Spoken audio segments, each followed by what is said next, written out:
Hey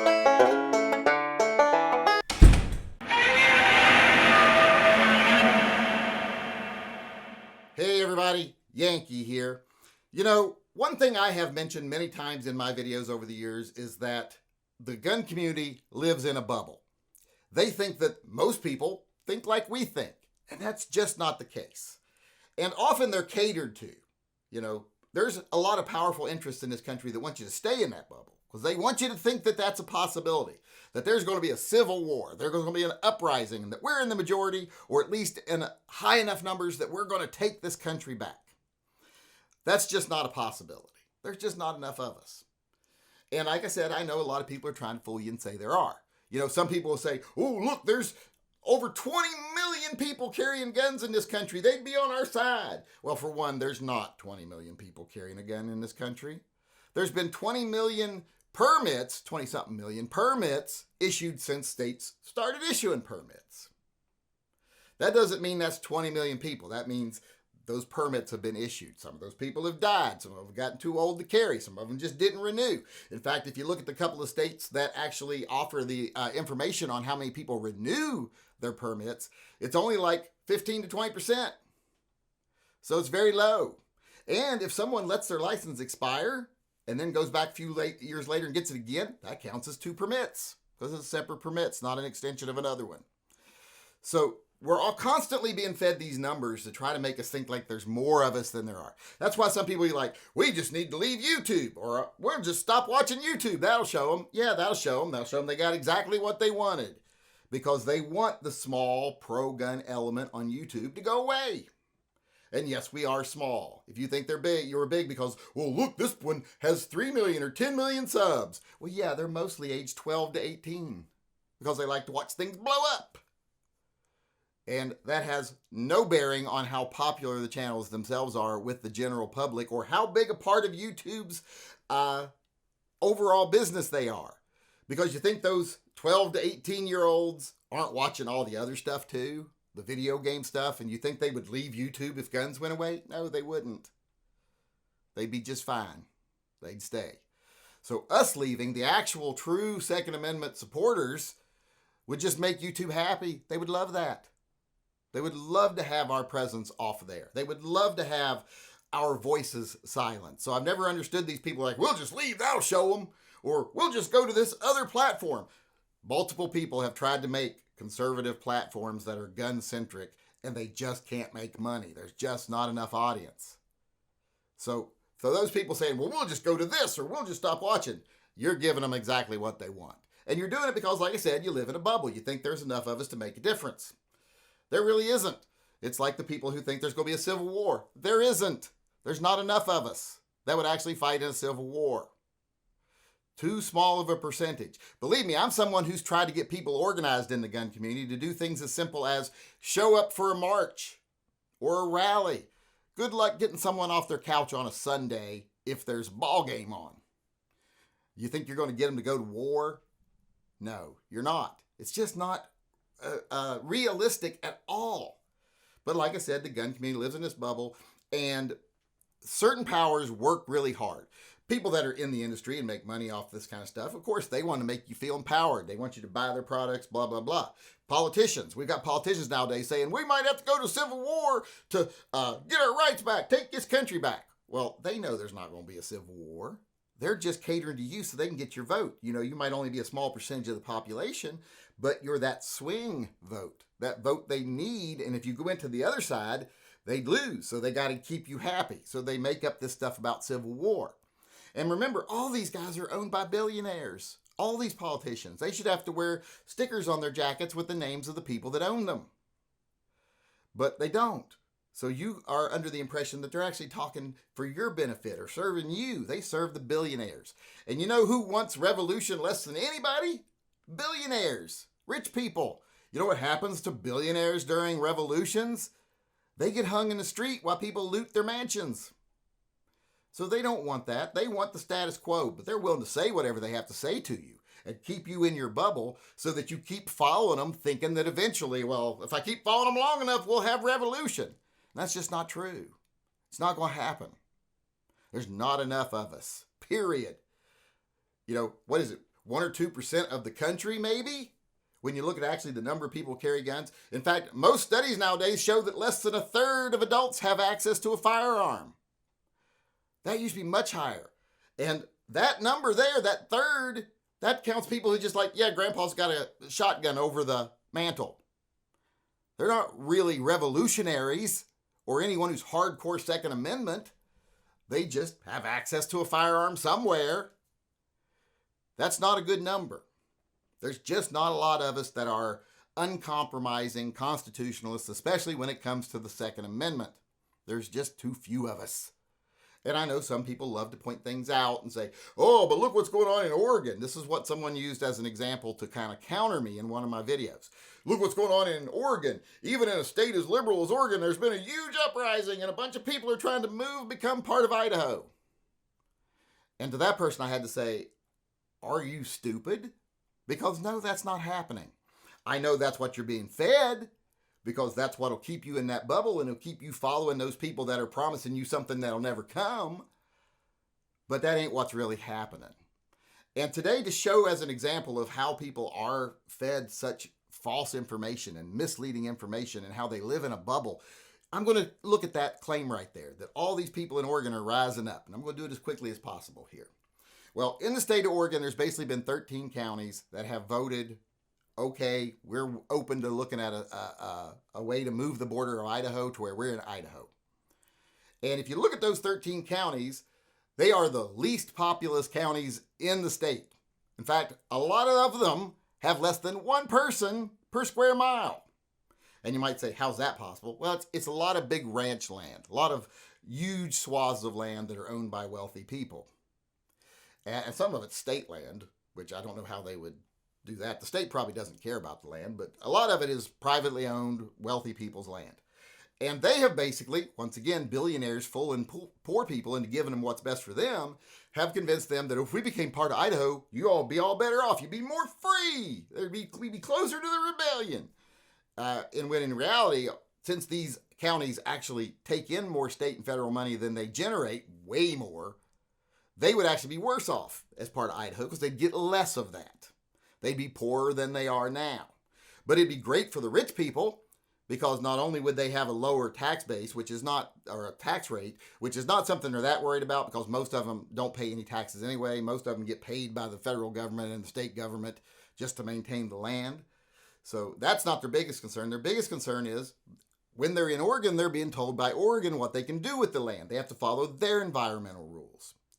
Those are a lot weaker in Idaho. So they would be able to do more with their land if they were in Idaho. Also, there's a lot more government subsidies for letting land set fallow in Idaho than there is in Oregon. So they would make more money off just letting their land sit in Idaho than they do in Oregon. And in fact, the land they have is pretty much useless. If you look at the geographic map of the state of Oregon, the brown spots, that's what's trying to leave. And like I said, less than one person per square mile. If you look at the population density here of Oregon, everybody lives along I-5 over here. Everybody else is just kind of out in the woods, and it's very few of them. So when you look at these 13 counties that have voted, Oregon has a population of 4.25 million people. We're not a populous state, especially not for our size. But we got 4.25 million people. When you look at all 13 counties that voted, and I've got numbers written down here I'll have to look at, they have a total population of 241,000 for all 13 counties. Just to let you take that into perspective, just the city of Portland has like 20 times more people, 30 times more people, so than all those counties combined. So that gives you a perspective of how many people are in those counties. And then, if you look at those counties, out of that 241,000 people, there was only a small percentage that voted. In fact, most people that were opposed to the measure didn't even bother voting. In fact, the local chapters and organizations that were opposed to the measure told people, don't bother voting because this is something that can't legally happen. So even with those people not bothering to vote, it still barely won. It won by like a 55% average margin when you look at the population. All in all, in total, less than like 44,000 people in a state of 4,250,000 people voted positive for this. That's just over 1% of the population. Yet you're somehow being told that 1% of the population trying to do something is a huge uprising, and it's a sign of the strength of our side. It's not.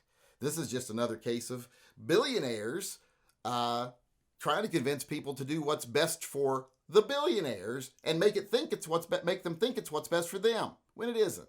You're just being fooled. They're keeping you in that bubble. They're trying to say, look, see, we're actually giving you what you want. Things are happening. You never know. You might better keep voting for us. You got to see what happens. Make you really loyal to one side when you shouldn't be loyal to any side in this country, because neither of them are on your side. They're all serving the billionaires and the corporations. But people fall for this all the time. And like I said, just because a kind of useless part of the state of Oregon has been manipulated by a bunch of rich landowners into thinking they'd be better off as part of Idaho when they wouldn't. And once again, looking at this part of the state, there's a reason why on all the little maps and drawings of the state of Oregon you see that's where the logo is. That's where they put the big logo, because there's nothing there. When you look at maps that show, oh, these are the things to do, that's where the logo is, because there's nothing there. But like I said, there's lots of privately owned ranches, etc. there that would love to be part of Idaho so they could do different stuff, get more government subsidies, etc. So no, there isn't a big uprising in Oregon. It's about 1% of the population. That's about it. Now, I'm not saying that it would still only be 1% of the population that voted for them to leave if the other counties voted.